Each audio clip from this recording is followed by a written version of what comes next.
అమ్మాయి పబ్బులకి వెళ్ళొచ్చు, అమ్మాయిలు అబ్బాయిలతో ఫ్రెండ్షిప్ చెయ్యొచ్చు, అమ్మాయిలు సోషలైజ్ గా ఉండొచ్చు, అమ్మాయిలు నచ్చిన బట్టలు వాళ్ళు వేసుకోవచ్చు.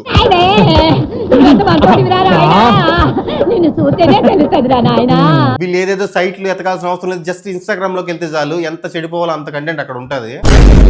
యో guys, welcome to Bombay talkies. Shaakuntalam లాంటి హ్యూజ్ డిజాస్టర్ తర్వాత, అంటే దగ్గర 15 కోట్ల నష్టం తీసుకొచ్చింది ఆ సినిమా. అలాంటి మూవీ తర్వాత గుణశేఖర్ దగ్గర నుంచి వస్తున్న మూవీ యుఫోరియా. కమర్షియల్ ఎలిమెంట్స్ అన్ని పక్కన పెట్టి కంప్లీట్ గా ఆన్ పాయింట్ మీద ఫోకస్ చేసి తీసిన సినిమా ఇది. అనిమల్ అనే టైటిల్ ఇంత ముందు వేరే సినిమాలకు వాడేశారు, కానీ ఈ సినిమాకి యుఫోరియా కంటే అనిమల్ అనేది పర్ఫెక్ట్ టైటిల్. ఎందుకంటే ఈ సినిమాలో హీరో చూస్తే ఒక జంతువుని చూసినట్టే ఉంటది, ఎలాంటి విచక్షణ లేకుండా. ఈ వీడియో చూసిన వాళ్ళు please subscribe Bombay talkies, like, share and comment of and hype అనే ఒక ఆప్షన్ ఉంటుంది, ఆప్షన్ క్లిక్ చేయండి. మీరు కామెంట్ సెక్షన్ లెఫ్ట్ కి స్వైప్ చేస్తే హైప్ అనే ఆప్షన్ వస్తుంది, ప్లీజ్ డూ హైప్. అంటే ఈ మూవీ ఎలా ఉంటదంటే, ఇది ఒక సినిమా కంటే మోర్ ఓవర్ ఒక డాక్యుమెంటరీ లాగో లేదా ఒక లైఫ్ లెసన్ లాగా అనిపిస్తుంది. ఈ సినిమా స్టార్టింగ్ 20 minutes ఒక ఫార్మేట్ బేస్డ్ గా లేకపోతే టెంప్లెట్ బేస్డ్ గా ఓల్డ్ టేకింగ్ తో కొంచెం అస్తవ్యస్తంగా ఉంటది.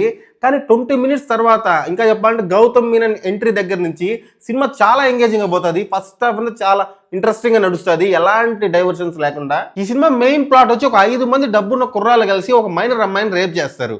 దాని తర్వాత ఏం జరిగింది, వాళ్ళు ఎలాంటి కాన్సిక్వెన్సెస్ ఫేస్ చేశారు అని చెప్పడమే కదా, కేవలం కథ చెప్పడమే కాదు, ఒక సోషల్ అవేర్నెస్ కి ఇది ఒక మెసేజ్ అని కూడా చెప్పొచ్చు. అంటే ఫస్ట్ హాఫ్ అంతా అంత ఎంగేజింగ్ గా క్లీన్ గా ప్రెజెంట్ చేసిన తర్వాత సెకండ్ హాఫ్ వచ్చేసరికి సెకండ్ హాఫ్ ఎగిటి కొట్టేస్తుంది. ఎందుకు ఎగిటి కొట్టేస్తుంది అంటే, అదే క్యారెక్టర్స్ అదే కాన్ఫ్లిక్ట్ మీద అక్కడక్కడే తిరుగుతుంటది కదా, నెక్స్ట్ టర్న్ తీసుకోదు, నెక్స్ట్ స్టేజ్ కి వెళ్ళదు. రిపీట్ సేమ్ పాయింట్ రుద్దినట్టు అనిపిస్తుంది ఆడియన్స్ కి. దీనికి తోడు సంబంధం లేకుండా కొన్ని సీన్లు బలవంతంగా ఇరికించినట్టు ఉంటది. ఇవన్నీ పక్కన పెడితే కొన్ని సీన్లు తీయడానికి చాలా ధైర్యం చేశాడని చెప్పొచ్చు గుణశేఖర్ ఈ సినిమాకి. ఎందుకంటే కొన్ని డార్క్ సీన్స్ ఉన్నాయి, ఈవెన్ మదర్ తో కూడా ఒక డార్క్ సీన్ ఉంటది. అంటే అది ఎందుకంటే ఈ పర్సన్ ఎంత విచక్షణ కోల్పోయాడు, హీరో అనేవాడు ఎంత మృగంలా తయారయ్యాడు అని చెప్పడానికి తీస్తాడు ఆ సీన్. సో ఓవరాల్ గా సెకండ్ హాఫ్ క్లైమాక్స్ రీచ్ అయ్యేంత వరకు ఒక మంచి ఇంప్రెషన్ క్రియేట్ చేయదు. కానీ ఈ కథ అనేది చాలా మంచి కథ, చాలా గుడ్ కంటెంట్ ఉన్న కథ. కానీ దీన్ని ప్రజెంట్ చేసిన విధానంలో చాలా తప్పులు ఉన్నాయి. అంటే ఈ కథలో మంచి డ్రామాని పండించడానికి స్కోప్ ఉంది, మంచి ఎమోషన్ క్రియేట్ చేయడానికి స్కోప్ ఉంది. కానీ more over hero psychotic behaviour మీద, ఆ సైకో సాహిల్ అనేవాడు నవ్వుల మీద, వీటి మీద ఎక్కువ కాన్సన్ట్రేషన్ ఉంటుంది. హీరో తాగడం, రావడం, గొడవ చేయడం, వీటి మీదే ఉంటుంది ఫోకస్ అంతా.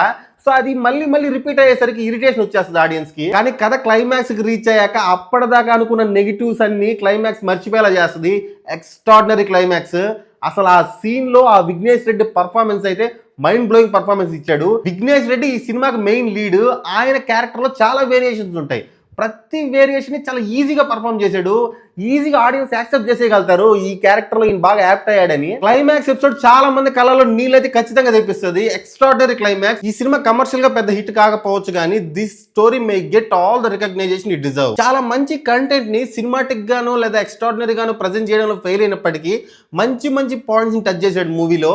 సొసైటీకి అవసరమైన పాయింట్స్ ఐ ఓపెనర్ అని చెప్పచ్చు సొసైటీకి కదా. అంటే ఈ రోజుల్లో సొసైటీలో మైనర్ క్రైమ్ రేట్ అనేది పెరిగిపోతుంది. ఆటోమేటిక్ గా ఒక 15 ఏళ్ల కుర్రాడికి తెలిసిన విషయాలు 40-50 ఏళ్ల మనిషికి కూడా తెలియదు, అంత అడ్వాన్స్ ఉన్నారు వాళ్ళు. ఈ రోజుల్లో వీళ్ళు సైట్ ట్రాక్ పట్టడం చాలా ఈజీ, దానికి పెద్ద టైం కూడా పట్టదు. వీళ్ళు ఏదేదో సైట్లు ఎతకాల్సిన అవసరం లేదు, జస్ట్ ఇన్స్టాగ్రామ్ లోకి వెళ్తే చాలు, ఎంత చెడిపోవాలో అంత కంటెంట్ అక్కడ ఉంటది. అండ్ ఇంకో పాయింట్ ఏంటంటే, అమ్మాయి పబ్బులకి వెళ్ళొచ్చు, అమ్మాయిలు అబ్బాయిలతో ఫ్రెండ్షిప్ చెయ్యొచ్చు, అమ్మాయిలు సోషలైజ్ గా ఉండొచ్చు, అమ్మాయిలు నచ్చిన బట్టలు వాళ్ళు వేసుకోవచ్చు.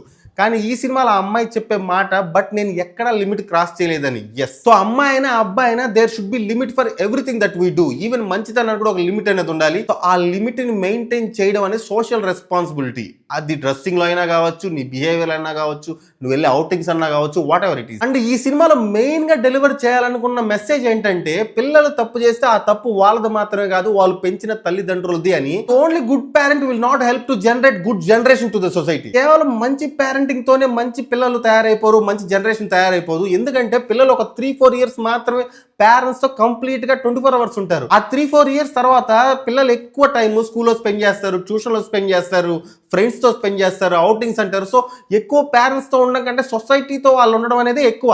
అప్పుడు సొసైటీలో ఉన్న ఫ్యాక్టర్స్ కూడా కరెక్ట్ గా ఉండాలి, అప్పుడే ఒక గుడ్ జనరేషన్ అనేది బయటకు వస్తుంది. గుడ్ పేరెంటింగ్ కూడా ఉండాలి, దానికి తగ్గట్టు గుడ్ సొసైటీ ఫ్యాక్టర్స్ కూడా ఉండాలి. సో ఈ జనరేషన్ లో కిడ్స్ తో పేరెంట్స్ ఓపెన్ అప్ అయి చాలా విషయాల గురించి మాట్లాడాలి, చిన్నప్పటి నుంచి చాలా విషయాల గురించి నేర్పించాలి.